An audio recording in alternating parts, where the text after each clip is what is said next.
प्रभु आप सबको बहुत आशीष दें।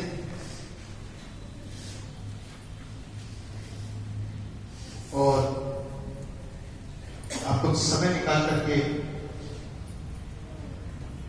किसी के बातों को सुन करके परमेश्वर के भवन में जिंदगी मिलती है, आप विश्वास के साथ नहीं आ पाए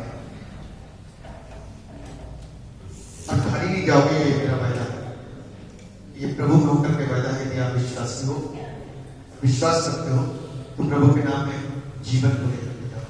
हालेलुया। प्रभु यीशु मसीह जीवन के दाता है और स्वर्ग से वो कुछ और लेकर के नहीं, खास मकसद था जीवन देने। एक ऐसा जीवन जो बाजारों में नहीं मिलता, मोल नहीं मिलता।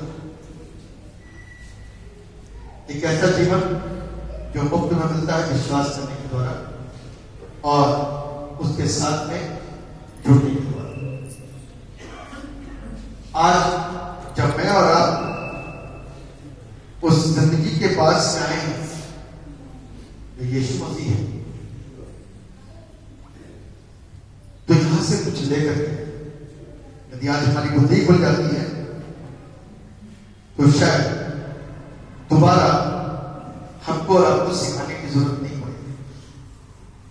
एक बार से स्ट्रक्चर हमारे दिमाग में सेट होना चाहिए, सही शिक्षा हमारे दिमाग में सेट होना चाहिए। हम अभी बहुत सारे प्रभाव में गिरे, संसारिक या युग में सीखा।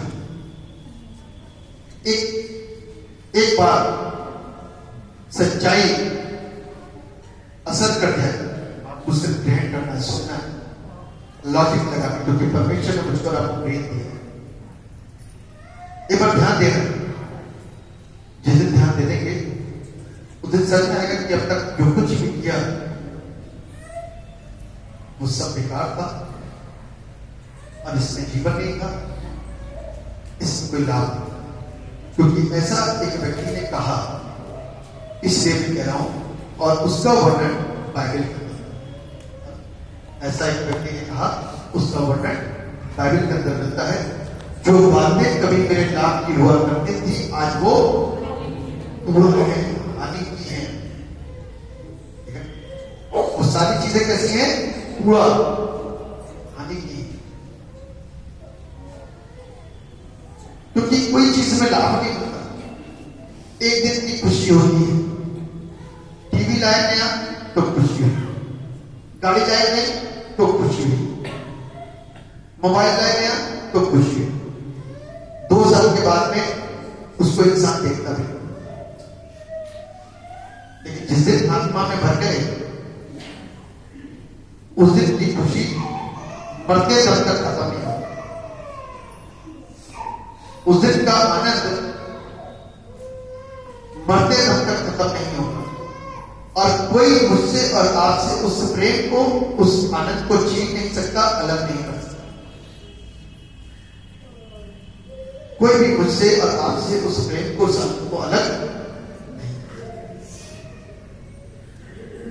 ये तो एक स्वाद है, इसकी जुबान पर लग गया तो वो उसकी मन पसंदीदा चीज हो जाती है।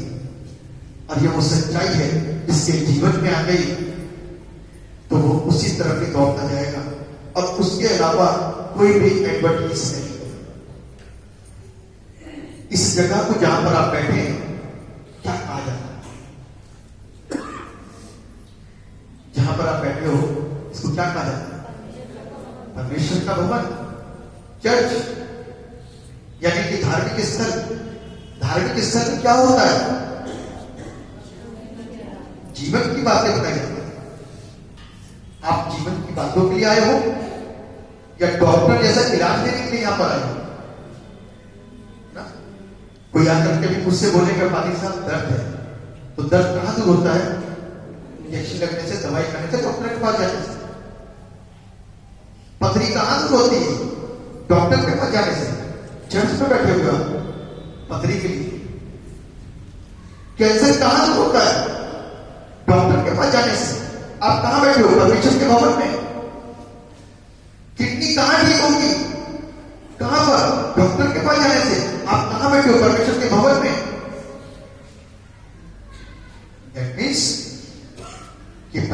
का जो भवन है सिर्फ शिक्षा का ही केंद्र नहीं, परंतु तरह तरह की बीमारियों और तरह तरह के पापों से, तरह तरह के श्रापों से और दुष्टात्माओं से आजाद करने का भी एक ऐसा स्थल है जिस पर ये समस्याएं होती हैं और जिसको ये तजुर्बे, ये अनुभव मिल गए, उसके जीवन से गवाही निकलती है, तो वो डॉक्टर के लिए नहीं कहता, वो कहता है चर्च चले जाओ। Hallelujah, hallelujah. वो कहता है चर्च चले जाओ। कोई बता रहा होता ना अपने खुद को कि मेरे इतने समय से समस्याएं हैं, इतने समय से बीमारी है, ठीक नहीं हो रही, तो कहेगा भैया यदि विश्वास करो, यदि मानो तो तुमको बताओ। कहेंगे हाँ बता दो, हम बहुत परेशान हैं। कहेंगे चर्च चले जाओ, वहां जीवन मिल जाए। बीमारी है, आजादी नहीं हुई, डॉक्टर की दवाई नहीं लगी, भक्तों के काम नहीं हुए, किसी प्रकार का अमल नहीं हो पा रहा। अब घर में बैठे बैठे एक दिन बैठे बैठे ही किसी ने बता दिया चर्च चले जाओ और आप यहां पर आ गए और ठीक हो। कल मैं एक रिसर्चर में था, एक परिवार मिल गया मेरे को, आज से करीब साल भर पहले। वो यहां पर आए बहुत परेशान, बहुत निराश, बहुत दुखी। तो कल मुलाकात हो गई तो मैंने पूछा कैसे हैं आप? बहुत अच्छे, बहुत अच्छे। और जिस भाई के दुआ करा रहे थे वो बिल्कुल ठीक हो चुका है। Hallelujah, hallelujah. भाई वहां से यहां तक नहीं आ पाया, सिर्फ विश्वास से प्रार्थना हुई और किसी ने करवाई, भाई ठीक हो। लेकिन हम और आप तो तुरंत चाहते हैं इधर घिसो उधर प्रकट हो जाए। प्रभु सेव ऐसे ही काम करता है, घिसने में भी टाइम लगेगा। वो तो सिर्फ एक नाम को लोगे, जिंदगी मिल जाएगी, लेकिन वो मुझको और आपको भी जांचता है और मुझको और आपको भी परखता है। तो उस सच्चाई को सीखने के लिए हम और आप यहाँ पर कुछ पहली बार आए हैं और कुछ हमेशा से। तो आने का हमारा और आपके जीवन से क्या मकसद पूरा होता है? मैंने जितनी देर प्रार्थना करी और इस प्रार्थना में सिर्फ एक ही लक्ष्य था कि शरीर पर मन लगाने से ज्यादा आत्मा के लिए बेचैन है ना। शरीर पर मन लगाने से ज्यादा आत्मा के लिए बेचैन। और हम और आप ज्यादातर शरीर के लिए ही ललायत और चिंतित और परेशान घूमते हैं आत्मा के। इसीलिए 3 साल के बावजूद भी हम प्रार्थना करना नहीं सीख पाते। और मेरे आपके पास में सिर्फ एक एक्सक्यूज होता है कि हमको पढ़ना नहीं है। यहां पढ़ने से कोई मतलब नहीं, यहां पढ़ाई से मतलब नहीं, यहां तो प्रभु से बात करने से मतलब है। ऐसे ऐसे प्रभु के दास हुए हैं, ऐसे ऐसे विश्वासी हुए जो पढ़े लिखे नहीं थे लेकिन सामर्थ्य बन चुके। सामर्थ्य बन चुके क्यों? क्योंकि उन्होंने परमेश्वर की ओर ही दृष्टि करी, उससे बात करते थे। पहले टूटी टूटी बात करते थे, फिर जुड़ी जुड़ी बात करने लग गए, यानी कि सही बात करने लगे। और परमेश्वर टूटी भी बातें सुनता है और सही बात भी सुनता है। ठीक है, कौन समझ पाता है टूटी बातों को? परमेश्वर। अपने बच्चे की टूटी बातों को कौन समझ पाता है? हम तो नहीं समझ पाएंगे। फिर हमारी बात में पूछे क्या कह रहे हैं बताइए, तो कहेंगे वो ये कह या ये कह। कौन समझता है? माँ बाप। हम हमारी टूटी फूटी बात कौन समझेगा? पादरी साहब नहीं समझेंगे, वो शुरुआत तो करिए। एक बच्चे ने शुरुआत कर दी टूटा फूटा बोलने के लिए, आप भी तो शुरुआत करो। आप तो डिपेंड हो, किसी को बुलाएंगे प्रार्थना करवाएंगे। मैं जगह भी गया मेरे साथ दो लोग गए थे। बड़ा दुख लगा कि जब लोग प्रभु के पास में आते हैं तो उनका विश्वास मनुष्य मात्र पर होता है। पिछले हफ्ते का प्रोग्राम था दिल्ली मेरा जाने का, उन्होंने फोन करा, फोन काफी दिन से मेरा मिल नहीं रहा होगा, तो मिल गया इत्तेफाक से और प्रार्थना करें और उस बंदे के अंदर दुष्ट आत्मा हो। कल का प्रोग्राम सेट हुआ कि कल जाएंगे दिल्ली, उसी रात में उसकी डेथ हो गई। तो मेरे पास सवेरे खबर आती कि पास साहब प्रोग्राम कैंसिल हो गया, अब जाने की जरूरत है। फिर एक हफ्ते के बाद फोन आता है, पाली साहब घर की सुख शांति के लिए विश्वासी हो गए, अच्छे विश्वासी। इस विश्वास का भुगतान को क्या क्या भुगतना पड़ा मैं भी बताऊंगा, लेकिन जाते साथ ही उन्होंने सिर्फ एक बात बोली, पाली साहब यदि आप यहाँ पर आ जाते तो मेरे पापा मिल जाते या मेरे हस्बैंड, जो गुस्सा है। और मैंने इस बात को बोला, मैंने कहा तुमने वो वाली बात करी, मार्था वाली और मरियम वाली, यदि तू यहाँ पर होता तो मेरा भाई। मैंने कहा इसीलिए आज आप कच्चे हो, इसीलिए आज आप अपूर्ण हो। आपका इंसान सिर्फ मनुष्य पर है, परमेश्वर पर नहीं। उससे 3 साल 2 साल 1 साल आपने क्या करा, क्या सीखा, क्या बात करी? आपको बात करनी नहीं आती, क्या बात नहीं करते? 1.5 घंटा की 1.5 घंटा प्रचार किया,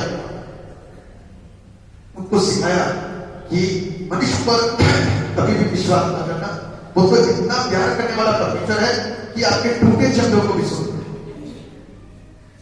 तो आप लोगों से भी सिर्फ इतना ही बोलूंगा कि मनुष्य आज है कल को नहीं दिख सकता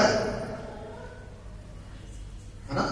आज है कल हो सकता है ना भी दिखे, लेकिन यीशु जैसा आज है वैसे ही कल रहेगा।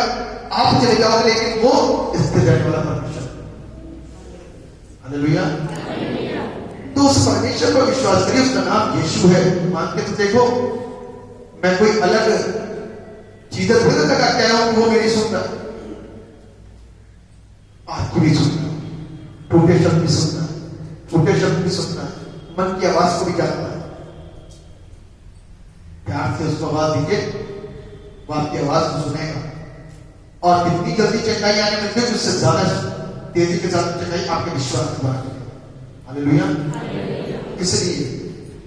इसलिए शरीर पर मन लगाने से ज्यादा आत्मा पर, अपनी आत्मा के लिए बेचैन होगी, क्योंकि ये किस दिन प्राण घेरू हो जाए पता नहीं चलेगा। इसलिए जब तक जीवन है तब तक इस आत्मा को बचाने की कोशिश करें। इस पे दाग लगते जाए। हमारी फैमिली थी कानपुर में, जब भी कोई गलती होती थी ना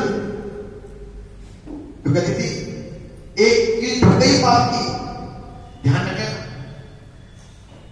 आज तक याद है मेरे को, बेटा ध्यान रखना, एक पाप की कील ढूंढ गई वहां पे,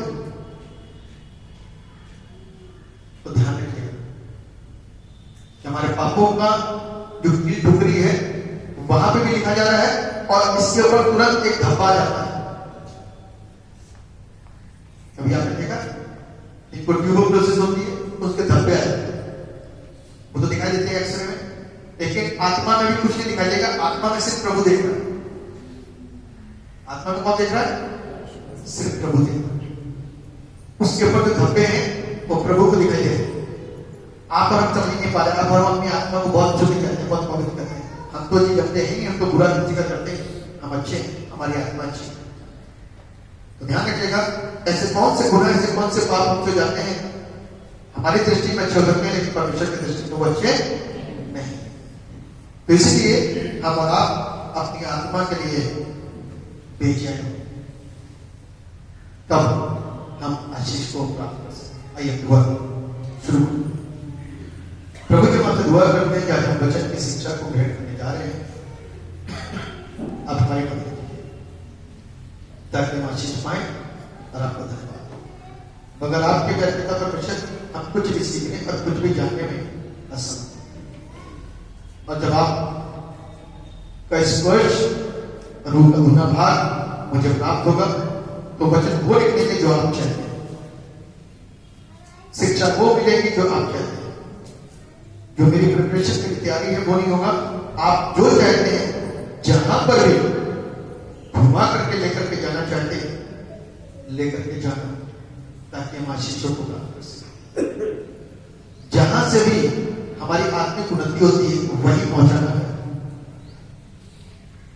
जहां से भी हम बदल सकते हैं वही ज्ञान देना अपने वचन, ताकि आज हमारी जिंदगियां एक नई दिशा में आगे बढ़े। और आपको धन्यवाद अपनी दया हर एक यीशु मसीह के नाम से बोलो, आमीन। सबसे पहले मैं उन हिस्सों को पढ़ूंगा जो आज में पढ़ाए गए थे। पहला हिस्सा जो पढ़ा गया था उसका न्यायों की पुस्तक उसका 9 अध्याय पहले पद से लेकर के 6 पद तक।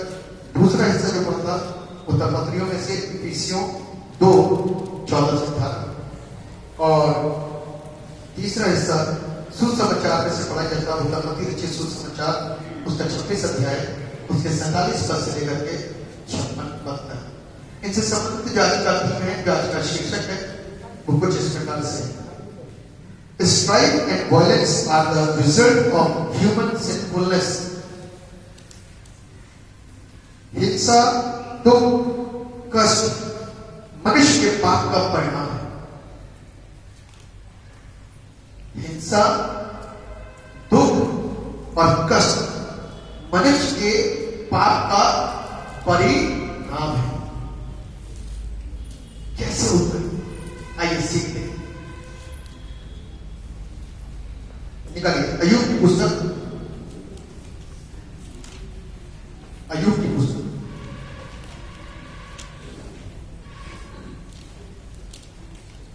पहला था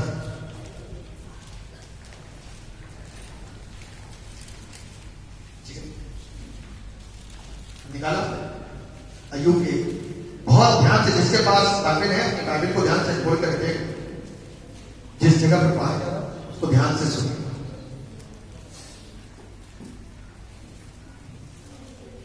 इसके दूसरे पद से उसके 7 बेटे, किसके? अय्यूब। ध्यान सुनना है।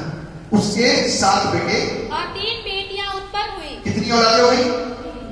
10। ठीक है ना? 10। 7 बेटे 3।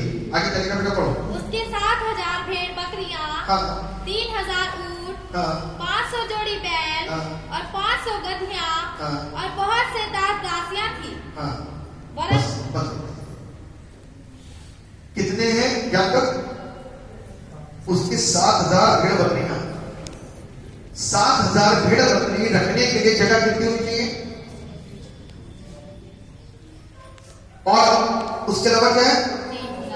3,000 ऊंट के रखने की जगह कितनी होनी चाहिए और कितनी हाइट होनी चाहिए? और लिखा है 500 जोड़ी बैल। जगह कितना, एरिया कितना बड़ा होगा?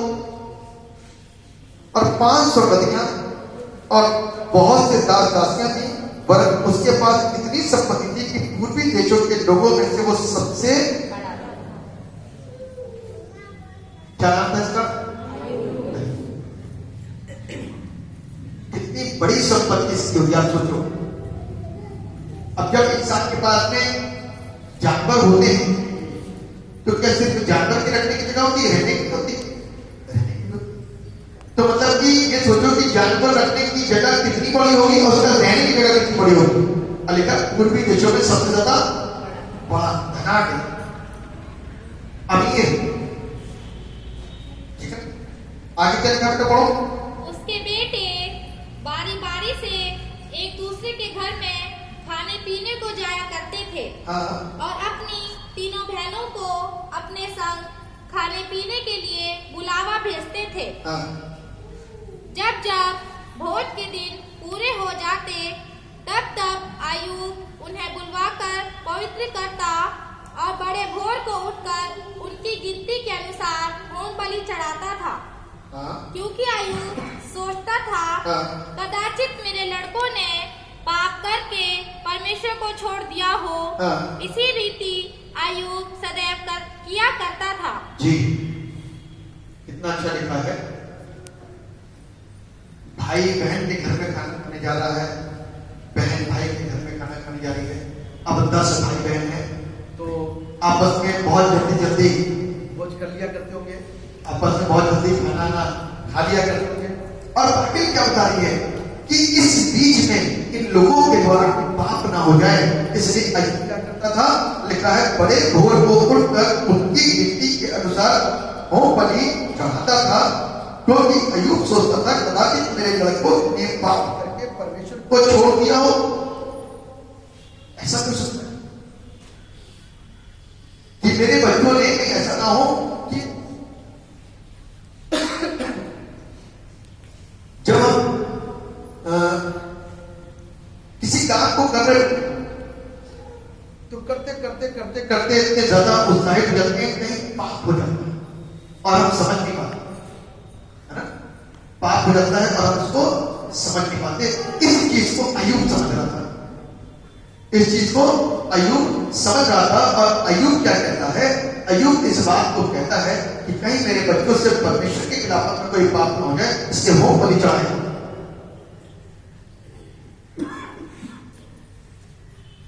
तब छठे पद में क्या लिखा बेटा, पढ़ो।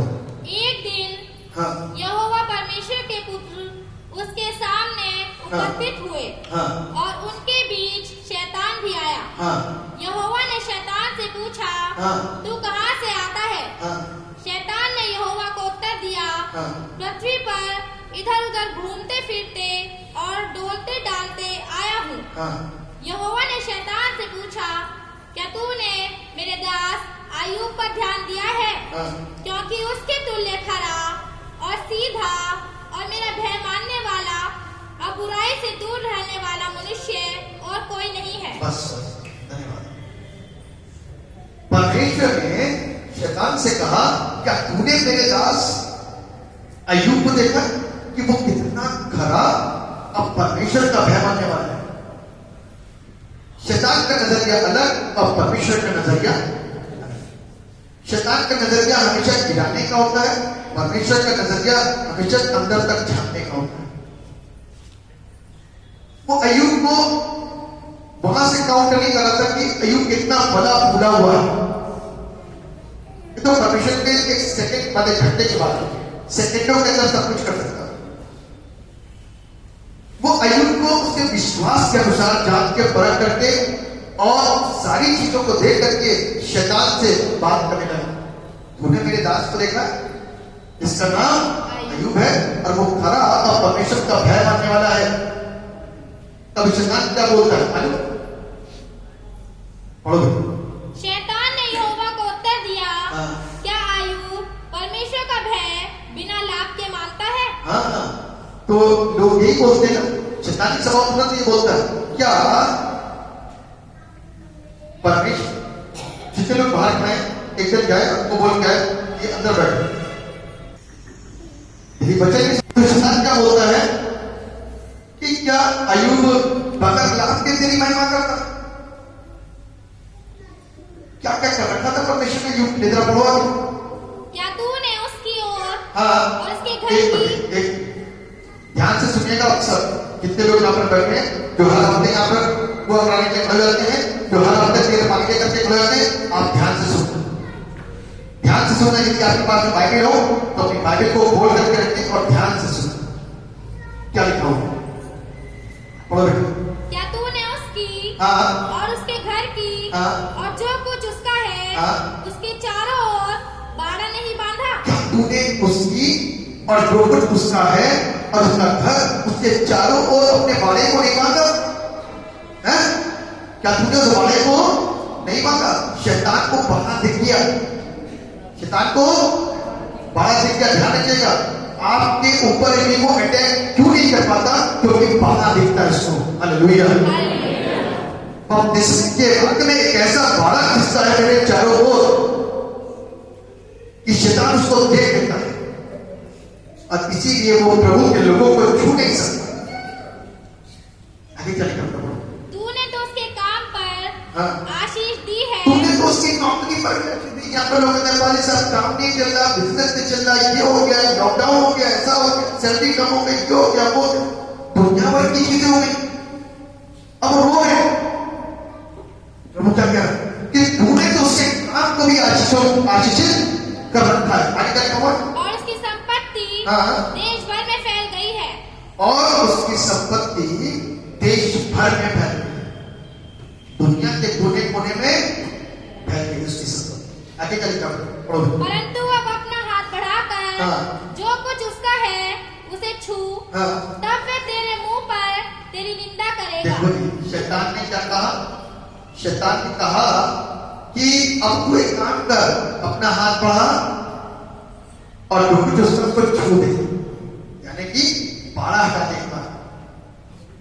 एक बार बाड़ा हटा दे, तब देखो तेरे मुंह पर तेरी निंदा करेगा, है ना? आगे चलिए कब पढ़ो। यहोवा ने शैतान से कहा, यहोवा ने शैतान से कहा, सुन, सुन, जो कुछ उसका है हाँ। वह सब तेरे हाथ में है, हाँ। केवल उसके शरीर पर हाँ। हाथ न लगाना। हाँ। तब शैतान हाँ। यहोवा के सामने से चला गया। शैतान का सुन, कहता है सुन, जो कुछ उसका है वो सब तेरे हाथों में। बाड़ा परमेश्वर क्या करा?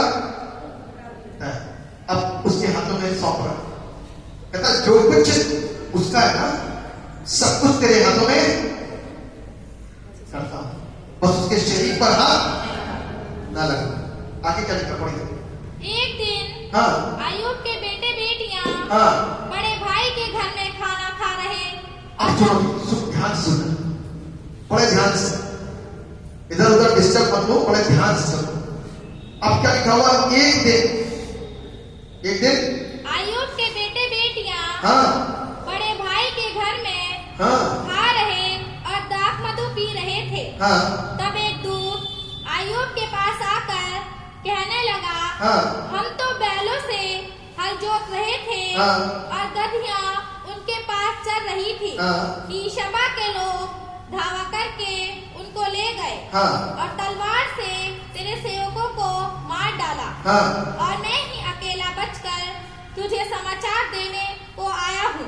देखिए, बाड़ा हटते ही अटैक हो गया। अभी जब तक बाड़ा नहीं हटा था, कोई भी चीज कोई स्पर्श नहीं कर पाई। करा? किसी का अटैक हुआ? कोई आग ने आकर के भस्म करा? कोई बिल्डिंग की इमारत गिरी? आपस में कुछ चीजें हुई? नहीं, बाड़ा था। बाड़ा हटा, शैतान कैसे कैसे काम करता उसकी चालों को देखा। बाड़ा हटा तो शैतान ने पहला वार करा। क्या काम कर? लिखा है, शबा के लोग धावा करके उनको ले गए और तलवार से तेरे सेवकों को मार डाला, और मैं ही अकेला बचकर तुझे समाचार देने आया हूं। अभी तक शबा के लोग नहीं आ पा रहे थे, छू नहीं पा रहे थे, डर लग रहा था।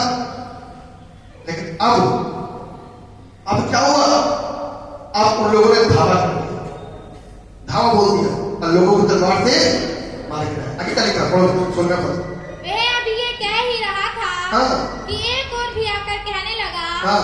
कसदी लोग हाँ। 3 दल बांधकर ऊंटों पर धावा करके उन्हें ले गए। एक मिनट, सोना बताओ। वह अभी ये कह ही रहा था कि दूसरा भी आकर कहने लगा, हाँ। परमेश्वर की आग आकाश से गिरी और उससे भेड़ बकरियां और सेवक जलकर भस्म हो गए, और मैं ही अकेला बचकर तुझे समाचार देने को आया हूँ। देखो जी, अब क्या कहता है? कहता है परमेश्वर की आग ऊपर से आई। काम कौन कर रहा?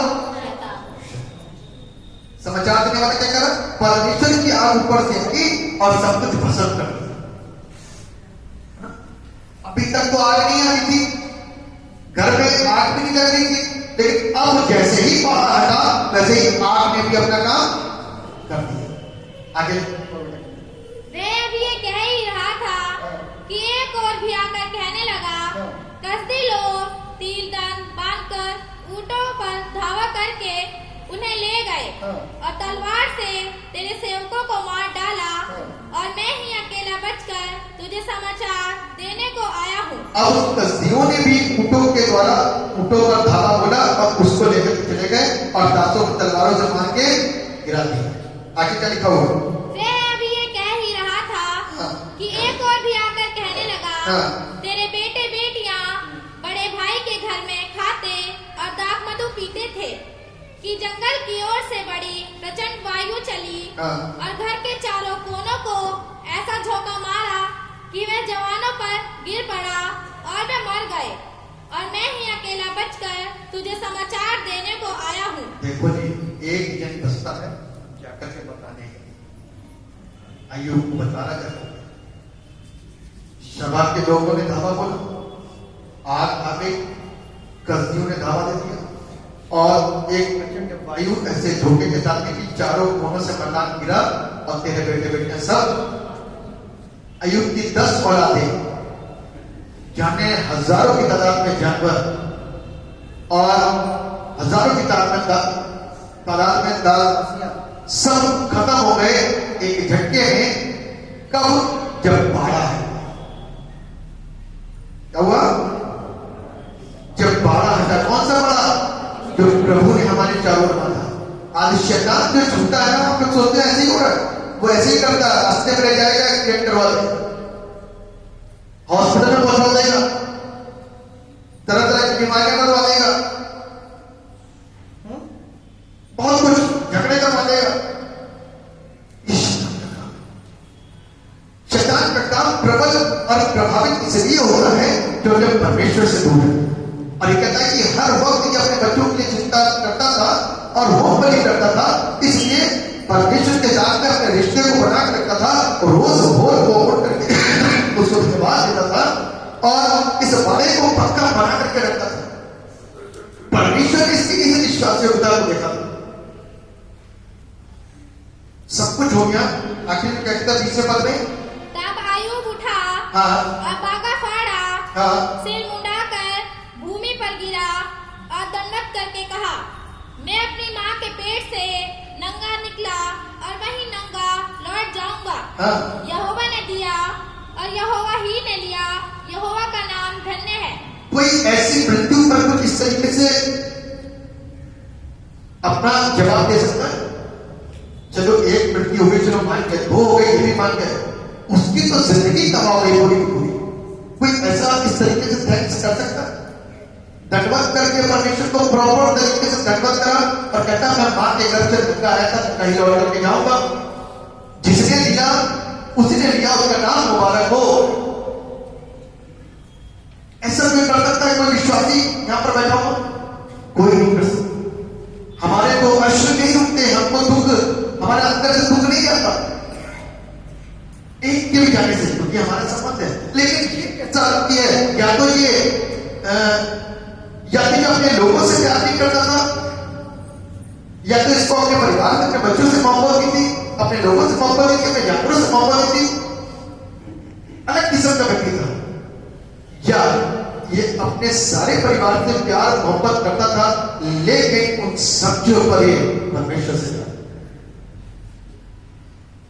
परमेश्वर के सामने उसके लिए सारी चीजें द्वितीय स्थान पर थी। परमेश्वर के सामने उसके लिए सब कुछ दूसरे नंबर पर था। पहले नंबर पे लिखा हुआ है कि उसने गिर करके दंडवत करके कहा, मैं अपनी मां के पेट से नंगा निकला और नंगा ही लौट जाऊंगा। यहोवा ने दिया, यहोवा ने दिया, यहोवा का नाम धन्य हो। ऐसा विश्वास से हो सकता नहीं। ये तो क्या हुआ कि हिंसा कष्ट मनुष्य के पाप का परिणाम है। जब पाप एंट्री करता है, शैतान एंट्री करता है, तो पाप होता है। जब पाप होता है तो परिणाम उसका क्या होता है? मृत्यु। जब हम प्रभु में होते हैं, उसके बारे में होते हैं, तो परिणाम क्या होता है? सुरक्षा और जीवन जो द्वारा अभी भी परमेश्वर ने कहा, बहुत बोल रहा था ना मेरे दास के लिए। अब फिर प्रभु ने उससे बोला, इसके दूसरे अध्याय के 30वें पद से पढ़ो। यहोवा ने शैतान से पूछा, हाँ। क्या तूने मेरे दास अय्यूब पर ध्यान दिया है? हाँ। कि पृथ्वी पर उसके तुल्य खरा, हाँ। और सीधा, हाँ। और मेरा भय मानने वाला और बुराई से दूर रहने वाला मनुष्य और कोई नहीं है। हाँ। यद्यपि तूने मेरे बिना कारण उसका सत्यानाश करने को उभारा, हाँ। तो अभी वह अब तक अपनी खराई पर बना है। हाँ। शैतान ने यहोवा को उत्तर दिया, खाल के बदले खाल, परंतु प्राण के बदले मनुष्य अपना सब कुछ दे देता है। हाँ। इसलिए केवल अपना हाथ बढ़ाकर उसकी हड्डियां और मांस छू, तब वह तेरे मुंह पर तेरी निंदा करेगा। हाँ, यहोवा ने शैतान से कहा, सुन, वे तेरे हाथ में है, केवल उसका प्राण छोड़ देना। अब सब कुछ खत्म होने के बाद में शैतान अकेला धावा हो रहा है किसके ऊपर? अय्यूब के ऊपर। कहता प्राण के बदले प्राण, खाल के बदले खाल, शरीर पर जब कस जाएगा ना तभी तो वो तेरी बुराई करेगा, तभी तो तेरी निंदा करेगा। तो उसकी निंदा करने का कारण कब है? जब शरीर पर उसने तो उसको सुरक्षित रखा है, उसका शरीर सुरक्षित है, कोई कष्ट नहीं, उसको तो तेरी बुराई करे। उसने कहा मैं सब कुछ तेरे हाथों में सौंपता हूं, बस उसके प्राण ही नहीं निकाल पाया अय्यूब का। देखो परमेश्वर क्या है और शैतान क्या है। जिस शैतान को हमने इतना बड़ा बना रखा वो परमेश्वर की आज्ञा का पालन करता है। हालेलुया। यही याकूब और उसके दूसरे अध्याय के 19 पद में लिखा है कि दुष्ट आत्माएं भी परमेश्वर का आज्ञा मानती हैं और हम उस शैतान के पीछे चलते हैं जो तरह तरह के ढोने टोट के और भक्ति करने वाले लोगों के पीछे पीछे लगे जाते हैं, जो शैतानी ताकतों का इस्तेमाल करके शैतान को उत्साहित करके लोगों की जिंदगी के अंदर तरह तरह की करामातों को करते हैं और हम उसी के दीवाने और उसी में हजारों और लाखों बर्बाद करके मजे से रहते हैं। कुछ नहीं होता, दुष्ट आत्मा वही की वही शरीर के अंदर रहती है, परिवार के अंदर चली जाती है और हम संतुष्ट रहते हैं।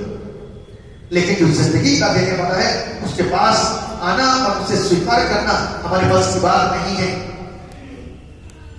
वैसे तो हम बड़े बहादुर हैं और बहुत दिलेर हैं, बहुत मजबूत हैं, स्पष्टवादी हैं, लेकिन जब बात आती है यीशु को स्वीकार करने की तब हम कमजोर हो जाते हैं, कायल हो जाते हैं और तरह तरह हमारी जिंदगी के अंदर आ जाता है।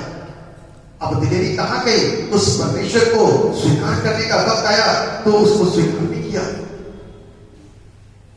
मैंने उनसे बोला था जब मैं दीदी यही प्रचार किया था, मैंने कहा 3 साल से आप कहते हो कि हम बहुत विश्वासी हैं, बहुत विश्वासी हैं, बहुत विश्वासी हैं। जब ऐसा समय हुआ तो हमारे रिश्तेदारों ने भी हमारे पर हाथ छोड़ने की कोशिश करी और उन्होंने ये बोला कि तुमने ये विश्वास ग्रहण कर लिया, ईसाइयों में आते हो, इसलिए तुम्हारा बाप तुम्हारा पति मर गया दुष्ट आत्मा में और तुमने उसका इलाज नहीं कराया, तुम्हारे देवता तुम्हारे सारे बिगड़ गए, तुमने कुछ नहीं करा, बहुत नाराज हुए। लेकिन वो अपने विश्वास में स्थिर है।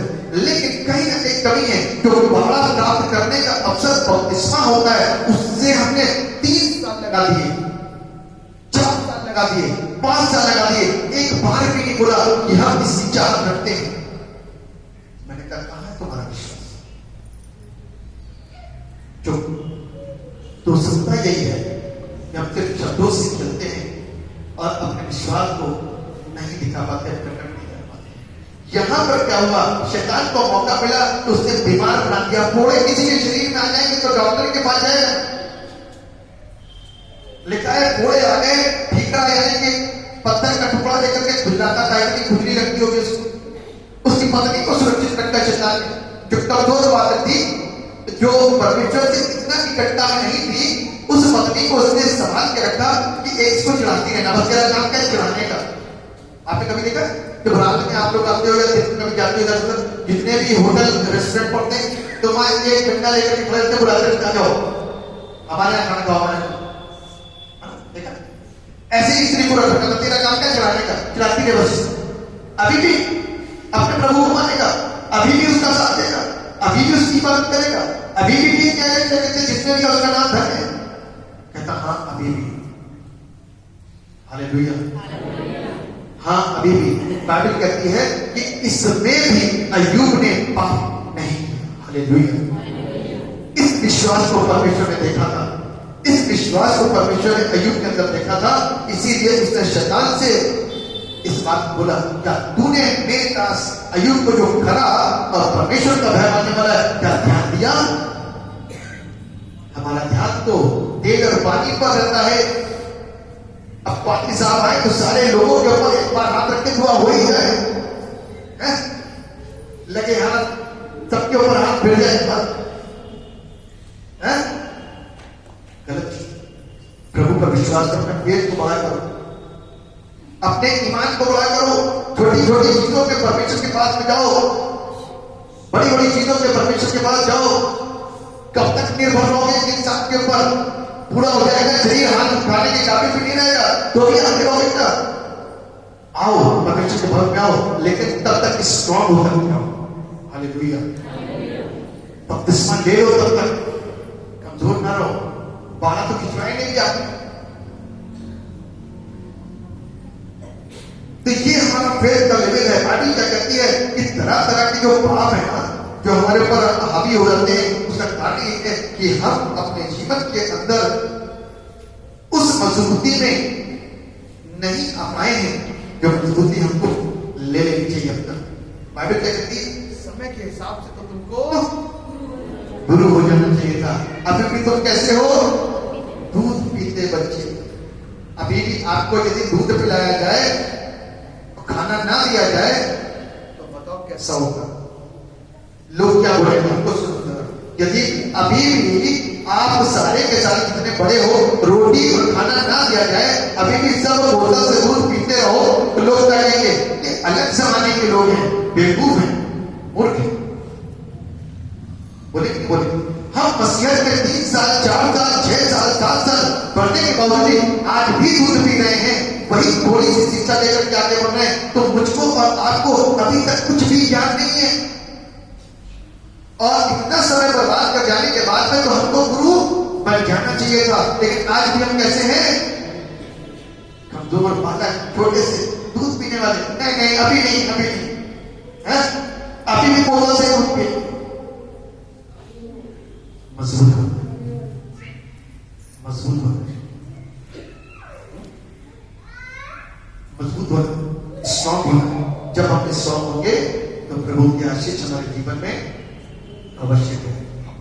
तो बाइबल हमको ये तो सिखा रही है कि हिंसा, दुख और कष्ट मनुष्य के पाप का परिणाम है। संसार का आदमी हिंसा करता है, संसार का व्यक्ति नफरत करता है, संसार का व्यक्ति लोगों को कष्टों में लेकर के आता है, झगड़े करता है, सारी चीजें करता है। और बाइबल हमको बताती है यीशु वहीं पर अपने प्यार के द्वारा और अपने दयालु स्वभाव के द्वारा अद्भुत और बड़े काम को कर देता है।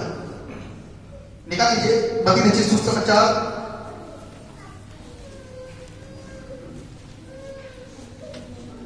मत्ती रचित सुसमाचार 26 अध्याय और उसके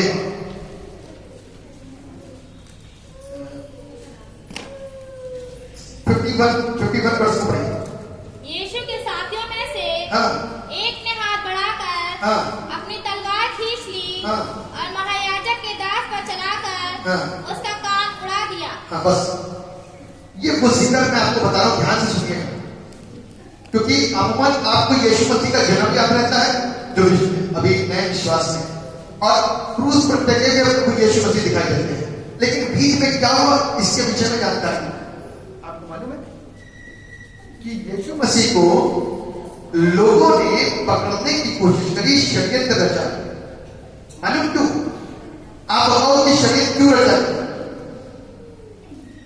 हमारे लोग भी बोल सकते हैं, जवाब देते हैं यीशु की खिलाफत में षड्यंत्र क्यों रचा? जी मालूम?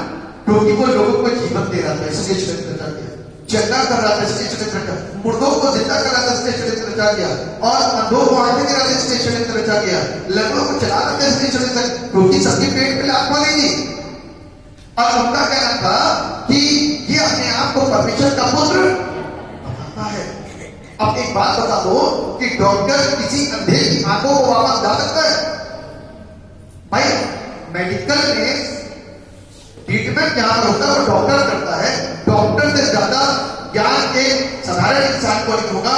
स्पेशलिस्ट जो है वो उसी के पास में ही लेकर के जाया जाएगा और उसी को सबसे ज्यादा ज्ञान होगा। वो बताएगा, अंदर तक के कर्म का नाम बताएगा और ये बताएगा ये कमी है और ये कमी है, और वो बता कर देगा डॉक्टर एंड में कि भैया ये ठीक नहीं हो सकता, अब जिंदगी भर अंधा ही रहेगा, अब चल नहीं सकता, जिंदगी भर लड़ना ही रहेगा, अब तो इसकी दवा पानी घर पे ही करा लो, अब ये जिंदगी के अंतिम सांसों को गिर रहा है, अब इसको इसकी सेवा पानी घर पे ही कर लो, ये बच नहीं पाएगा।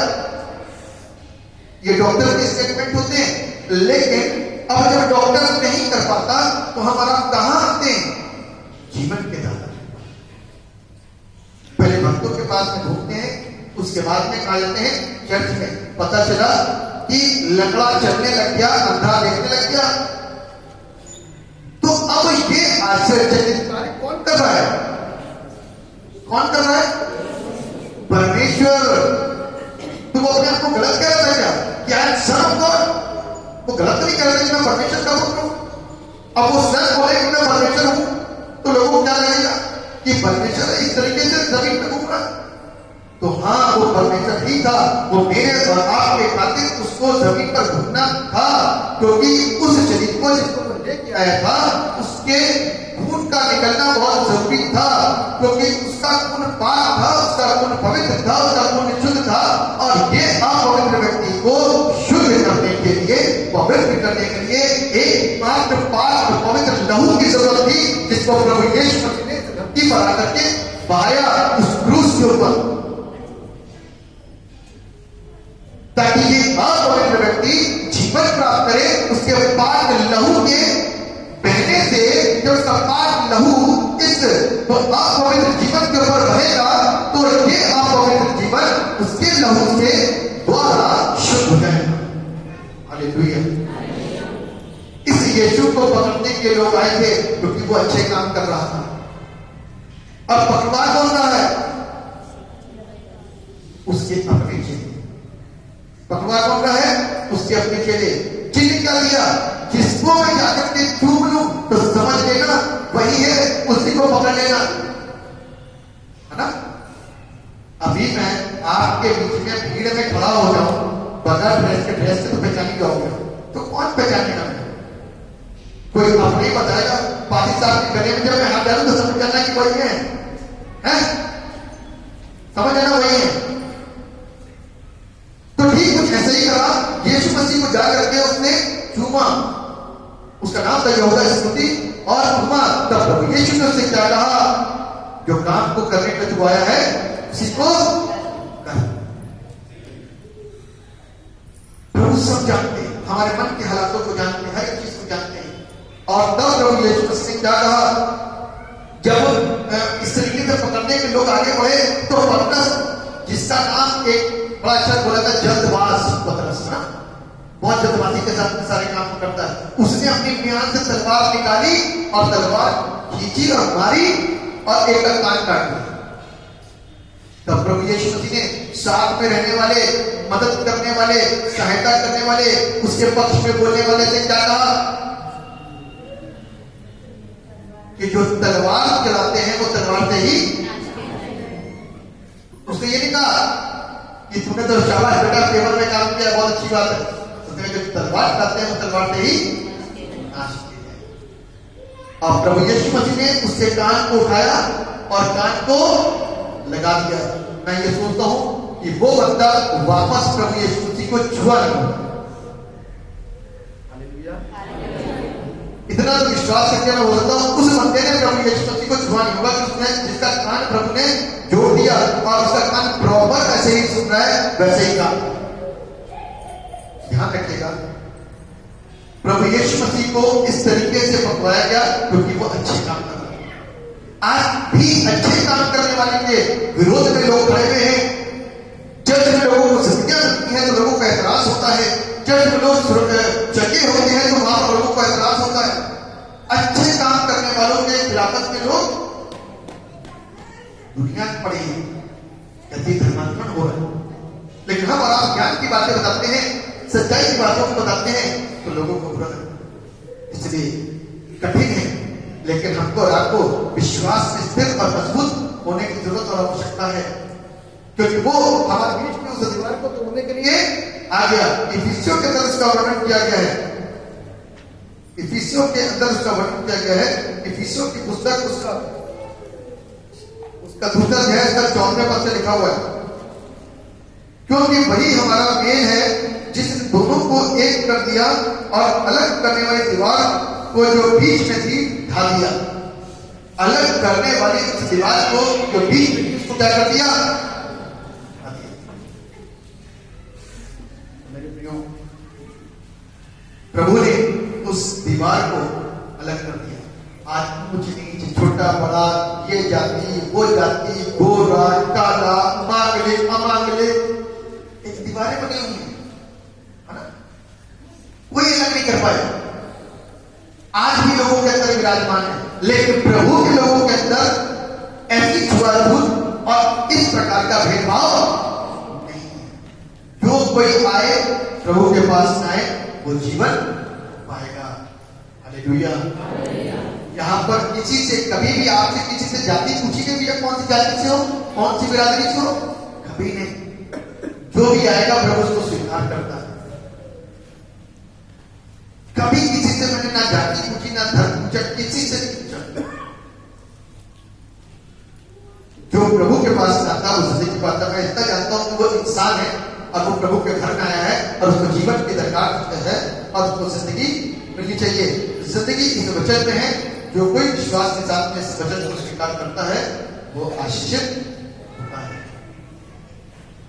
हमको और आपको लड़ाई झगड़े तरह तरह की चीजें अपने आप को बचाना है और अपने जीवन के अंदर एक ऐसे दैवीय कार्य को लेकर के आना है, क्रियाओं को लेकर के आना है, जिससे कि वो सारी चीजें जो पाप हैं, जो बाहरी हैं, जो नफरतें हैं, जो झगड़े हैं, जो बुराइयां हैं, वो परमेश्वर के वचन की शिक्षा के ऊपर वो भारी रहे, प्रबल रहे, ताकि उसका उबाल हमारे जीवन में अंदर से बाहर प्रकट ना हो सके। परमेश्वर हम सबके पहल करे, हम सबका मार्गदर्शन करे सही दिशा में चलने के लिए, सही ज्ञान को प्राप्त करने के लिए और शरीर से हटकर के आत्मा के लिए बेचैन होने के लिए, ताकि हम एक खूबसूरत जिंदगी को पाएं और उस परमेश्वर को धन्यवाद दे सके।